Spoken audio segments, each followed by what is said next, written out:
Hey, what's up YouTube? Welcome back. Well, odd for me making a video in the garage right now, even though that's pretty much all I was doing for a while. All the travel is over, the camp out's over. So back to Mike's mediocre Motorworks. It's got a nice little ring to it. What do you think? But good news is, so I'm gonna try to get this video out before Arkansas. And so that means we'll have more travel stuff, which is always a plus. But today we're gonna do a couple things to get ready for that trip. It's about 1,100 something, maybe close to 1,200 miles to get up to Arkansas. I did put on the phone mount before. I'm gonna put on the cup holder here. I was gonna swap those around, but I think I'm gonna leave it only because of where I'm gonna put the plug. But what I don't wanna do is run out of battery along the way, because now that I'm spoiled with my Bluetooth, my Sena, I never wanna ride without that shit again. And if I'm trying to run my phone for 1,200 miles, I'm not gonna make it. So we're gonna install a 12-volt plug today. I've got Jack coming over, Nick on an Indian. You guys probably seen him around. Let me get around here so you can actually. I've got a really bad face, so I'm not sure why I want to make sure that it's more visible, but that's where we're at right now. Let's get started. All right, first thing we're gonna do. I should actually take the seat off first, but I was trying to decide whether I wanted to use a switch for the plug or just try to run it off of the ignition. A couple guys were telling me that if all I'm running is small shit like my phone, I don't really have to worry about the switch part of it or relay, because the amperage is so small that it's probably not going to hurt it. I could get to this a lot easier if I took the seat off, but anyway, they said, hey, just run it. Yeah, there we go. Literally that. He said just run it off of the accessory, so it's 5 amp.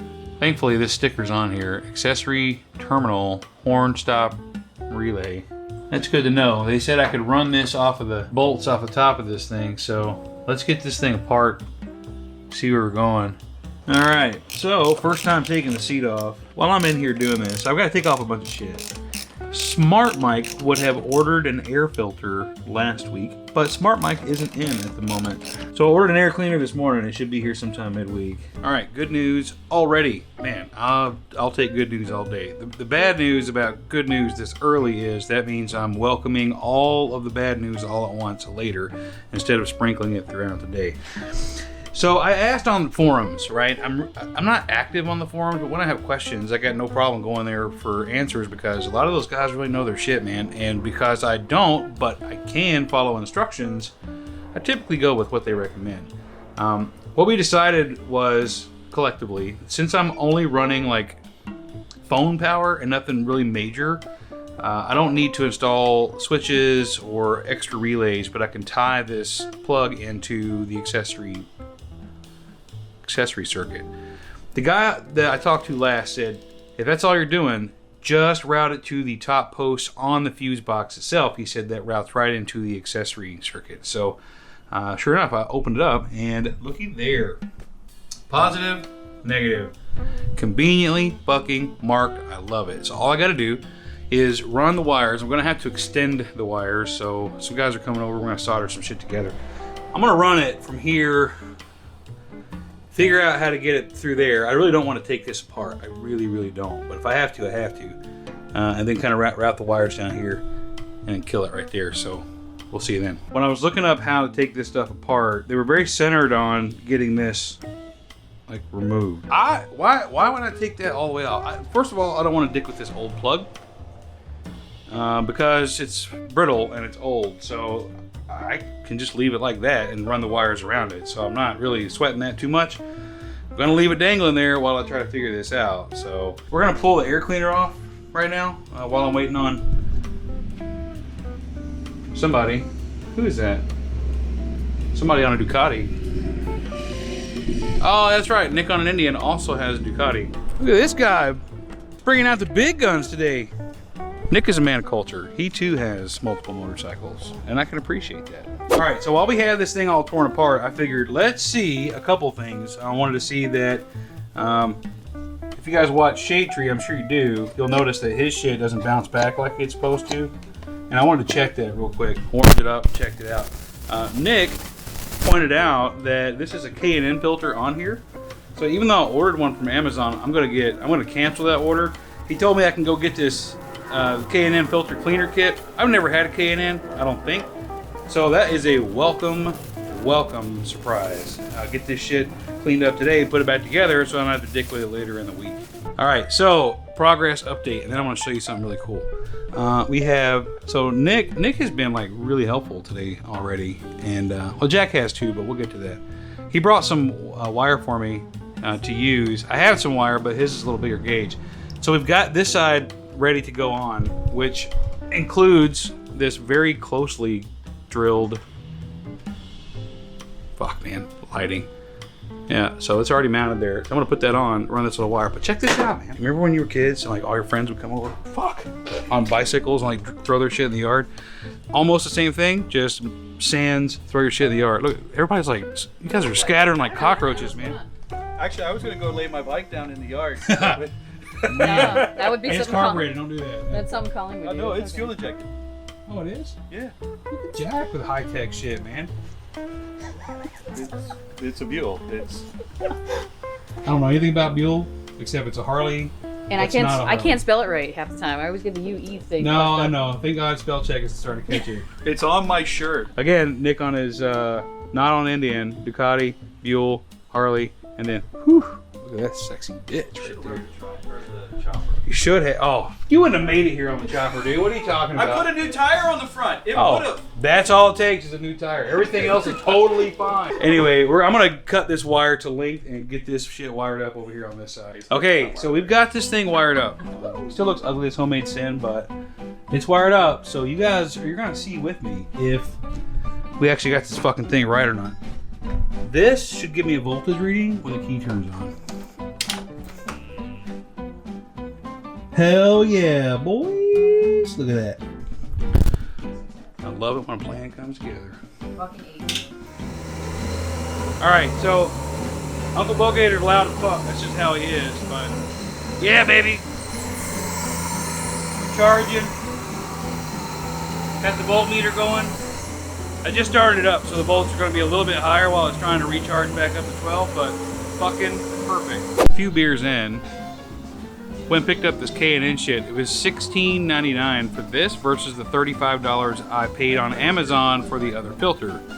Let's clean this shit off, see what happens. Wait, that's rocks up. Yeah, nope. So we've been here fucking dicking around. Colleen went just a couple miles down the road, not even a couple miles, just a little bit down the road to go see her daughter and subsequently her grandkids. I let her know that we didn't get fucking shit done, and thankfully she informed us that her expectations were kept pretty low, which Very low, actually 0 low. Like -0. I can appreciate that more than I can even express to you right now on camera. If you're around me and you have expectations, don't. Okay, thank God for garage beers, but we are wrapped up, man. So I'm really, really happy. We got all the panels back on. We got the plug and voltmeter. Is it a voltmeter? Yeah, voltmeter, I don't know. All hooked up, ready to go. We're gonna wrap this thing up here in the garage for today and head over to our local spot. Wife and I didn't get to do our Saturday bullshit last night because of the rain, so we're gonna do it today with... You can only see Jack, but I promise there's like 3 people over there. I'm not that big. The supervisor's on break. I'm on break. Supervisor, this is a union job, so Colleen's on break. We'll see you down there.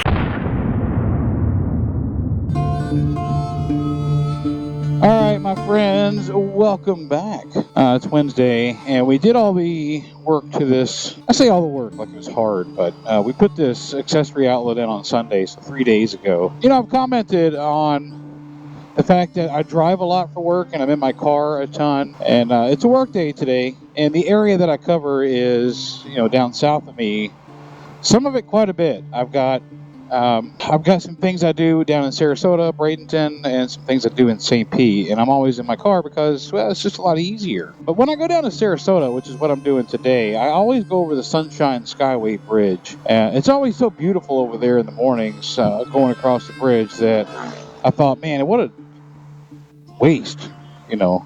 I mean, I'm going to see it whether I have it on camera or not, so it's going to be beautiful regardless. But I thought, you know what, let me share that Let me share that with you guys because I like it. So I'm in St. Pete. I did stop to get breakfast. Normally I make my breakfast at home. Man, this is top tier, top shelf content right here. Another reason I've shared several times about how I feel like, I'm not afraid of anything happening to me, from a fatality standpoint. And I mean that, but that doesn't mean that I'm looking for it. I do want to avoid it. There's a specific interchange that I have to travel on every time I go do any of my visits to places that I help manage. And it's dangerous, man. I mean, even yesterday, just in this little 2-mile stretch, 3 accidents, and I just feel like I'm a sitting duck. So I tried to leave early enough where I could avoid all that, and there weren't any accidents today, but it was still kind of messed up. So I would rather not tempt fate on a motorcycle around that one particular interchange, so I avoid it. I know I come across maybe even overly so as a beer drinking, no fucks given, good time having son of a bitch, and I really am. But the truth is, I do care a little bit, and I want to avoid putting myself in overly dangerous situations if I can. One of the disadvantages to riding to work today is that I got this badass biker vest on and my collared shirt. I'm like the mullet of motorcycle riding right now. I mean, I think motorcycle riding pretty much is already a mullet without any additional influence, but I'm taking it to a whole other level, baby. I feel like maybe I can be forgiven for that on the Goldwing. The Goldwing begs people to wear badass motorcycle vests and collared shirts.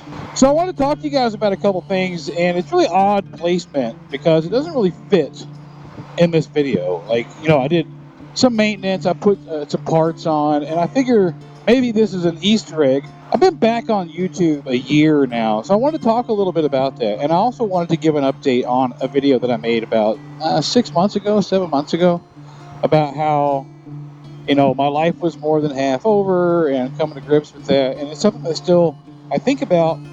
So I want to talk about that a little bit. But first, let's talk about the YouTube thing. I started this YouTube channel back in 2015. And it was initially, actually the very first video that I ever uploaded was in 2014. I was night fishing on Volano Beach between St. Augustine and Jacksonville. And a loggerhead turtle came up on shore, and me and the guy that I was with that I just met somewhere in Jacksonville, and we went fishing together. It was late at night. And I got some footage of this turtle, and I'm showing how big it was, blah, blah. It was just a regular old cell phone video from 2014, It wasn't nothing spectacular. And then when my family moved out here in 2015, I dedicated my channel to fishing. Man, I was totally smitten with fishing. I was fishing every chance that I got, man.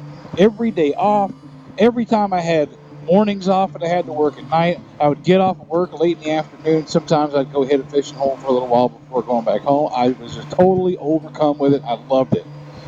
And then in 2017, when I bought the Road Glide, I'd been without a motorcycle for 3 years. I sold Charlene. Those of you that are familiar with Charlene, that was my Sportster that I had for 8 years that I toured all over the Southwest with. You guys are probably so tired of hearing about touring on a Sportster, but I'm going to plug that motherfucker in every chance I get because you can do it, and I did it. So I don't ever want to hear people talk about, oh, you can't tour on the back. You can tour on anything, man. Don't give me that shit. Anyway, so I got that, and I'm like, and somebody, I don't remember if it was one of my uncles or something, I was posting that I just got back from a ride, yada, yada, and he said, hey, have you ever thought about putting a GoPro on your helmet and capturing, some of your rides out there? I'm like, no, I haven't, but let me look into it. And I did a YouTube search, and the first channel I found was Adam Sandoval. Not a bad first channel to find. I was kind of blown away because he was doing the tours all over the country at all the Harley-Davidson dealerships. And then from there, I started getting more recommendations. I think Blockhead was next. At the time, he had like 19,000 subscribers. And then I found Josh, Shade Tree Surgeon. And I started watching his videos, and I immediately realized, I'm like, holy shit, this guy's local, man. So I'm like, yeah, let me see. So I started looking up how to do it, put the stuff on my helmet. I know I'm dragging the story out. I'm really good at that, dragging the story out. But bear with me. If you've already clicked off, then I'm not even talking to you anyway. So I started making vlogs, and I started up a whole other channel because I thought, you know what, I've got my fishing channel. I don't want to interrupt this fishing content. Let me put this on a whole separate channel. And the channel still exists, right? But I've made every video unlisted, meaning you can't watch it unless I give you the link to it.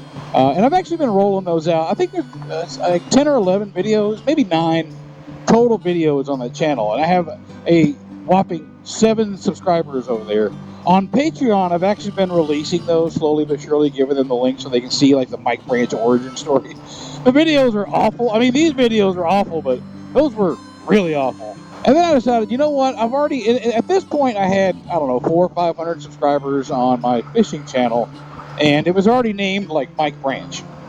And my other channel, maybe I'll link it here or whatever. My other channel was called something. I was trying to be edgy, or I don't know what the fuck I was doing. But I said, you know what? No, I'm going to put everything on Mike Branch because that's who I am. So then I started putting motorcycle content on the fishing channel, and I immediately lost like 100 of my fishing subscribers, which, when you only have 300 or 400, that's not really a big deal. But I'm like, oh no, I'm bleeding subscribers, help me, help me. I made content for about 6 months, and then I said, or like 3 months, and I said, okay, let me try doing regular old vlog stuff. So I was doing vlog style stuff, and that really wasn't my thing. So finally I said, you know what, this ain't for me, let me hang it up. But I'm going to go back a bit further. I actually have like 4 YouTube channels, believe it or not. I mean, this is the only one that really gets regular uploads, but I have one where I just play guitar or ukulele sometimes, you know, I'll sing, whatever. Look at that, boys. This is why I came out here with the GoPro today, that Sunshine Skyway bridge. Normally when I come across, the weather's a little bit clearer and you got some nice pink and oranges coming through, but I wanted you to see that. We're going to go over it. I've got the acoustic mic one, and again, all these videos are unlisted now, I believe, where I'm just playing ukulele and guitar, singing along sometimes, whatever. I'm not a very talented musician, but I don't know. I just like putting things on YouTube. But even older, my very first YouTube channel, Big Nasty Brew. Back in 2008, 2009, 2010, I got really heavily into home brewing. Man, you've seen the memes about getting into your hobbies, but when I get into hobbies, I go balls to the wall, baby. And then brewing was no different. I started gaining some traction because I quickly became pretty good at brewing. I mean, not the best. I did in my first year and a half or so. I was already winning medals in competitions. I was already scoring decent scores at national competition. I didn't win any medals, but I was already getting decent scores on my beer. I was really proud of that. So that was my channel for brewing, but eventually, like most hobbies, that kind of fell by the wayside. I stopped putting videos on this channel. January of 2020 was my last video for a while. And there's a lot of things that went into that, and the mental health piece that I kind of talked about 6 months ago, and what I'm going to come back to here in a few minutes, really played a lot into that.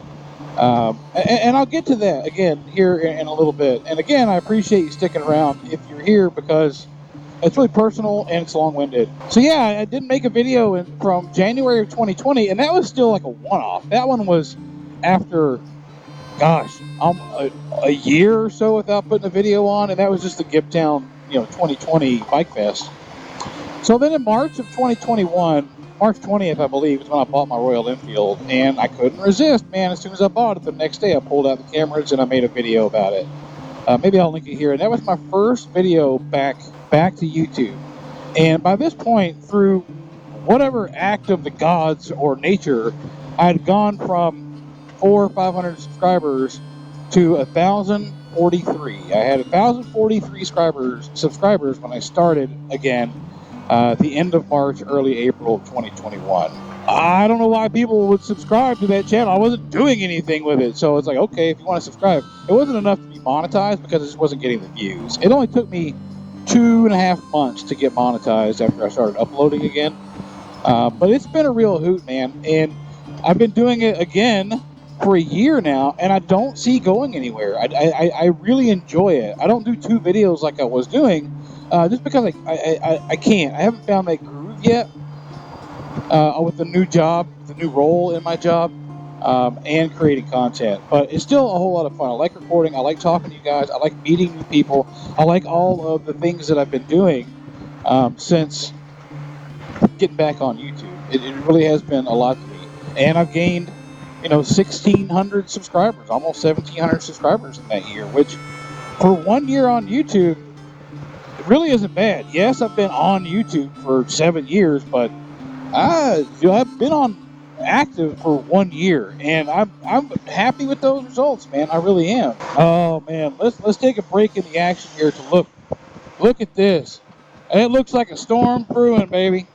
If it doesn't look like Florida out here, I don't know what does. People always see the pictures of sunshine, palm trees, and beaches, but this is pretty much what Florida looks like a lot of the time, especially as we get closer.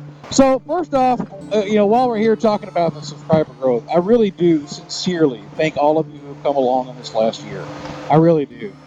Watching the growth, even though it's a little slower than I'd like, of course, obviously we always want more, right? It really means a lot to me when I can wake up in the morning and maybe a video is doing really well and I see there's a lot of views on it, and a lot of comments and a lot of questions, and we go to like the camp out that we just had in March, and so many people wanted to come talk to me, and I was honored that other human beings wanted to come talk to me like I'm somebody. And I'm not saying I am. I think I've tried to express that enough. I need to pull my little foot pegs down because I want to put my feet down, baby. Bear with me. Oh man, look at that. That is so fucking pretty, dude. That is so pretty. If I believed in Jesus, I would know for a damn fact that he was going to come down through here right now and bless me with all his graces and glory, and sing hallelujah and ask me to join along in a divine hymnal praising the Lord above. But I'm not like that, so we're not going to do that.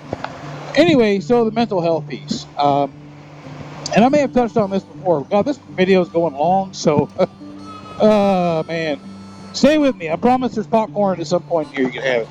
2018, I had a job. Well, 2015, I got a job that moved me down to Tampa from Tallahassee, which I don't talk about much because I only lived there for like 5 months.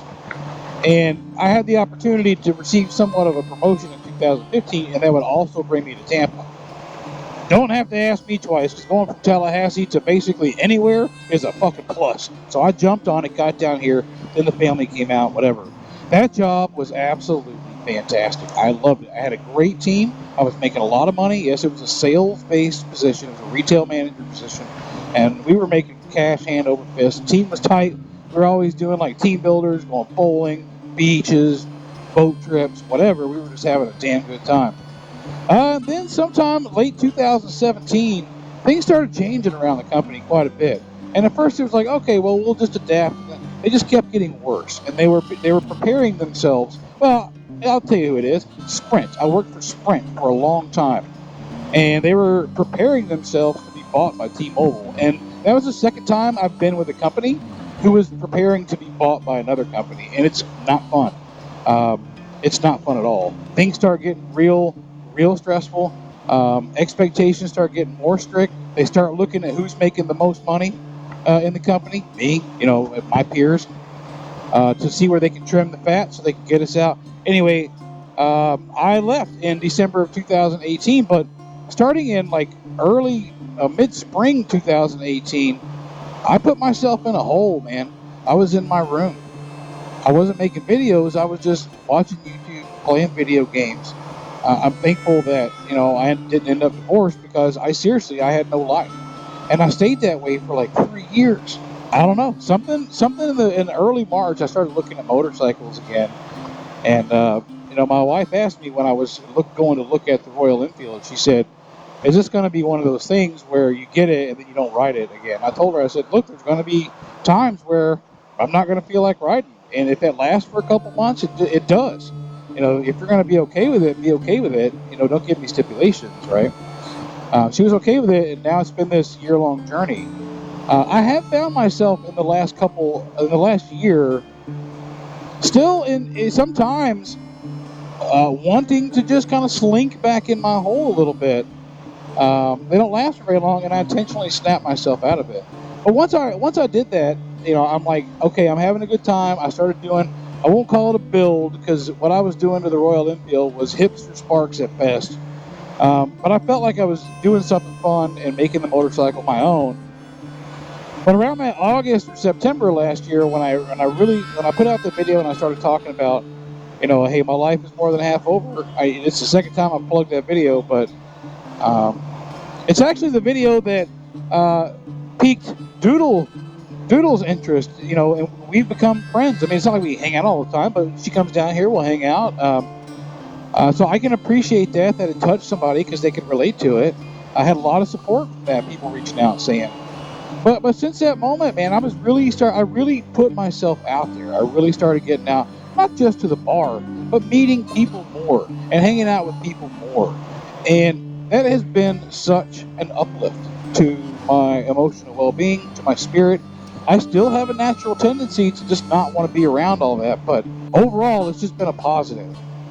Now, the negative side of that, because I'm so used to being home all the time, me being out all the time has maybe created a little bit of contention and, you know, some angst within the household. So I'm still trying to figure out a good balance of personal enjoyment time, you know, time with my friends, and then, you know, time at home. And I think we're working on some solutions there. But anyway, that was a long-winded rant. I've been recording on this GoPro for 26 minutes. I'm pretty sure this whole rant's going to be about 20 minutes, and I do thank you for sticking around with me on that. I can't see out of this windscreen, as you can tell. Anyway, I'm going to get on down the road. I don't know if I'm going to record much else today because I will be at work, but wasn't that a pretty ride? I'm about to hit some pretty fucked up traffic up here. I know that. I just know the traffic patterns already in this commute, but I wanted to bring you along for this, and I wanted you to share it with me. So, I'll see you down the road.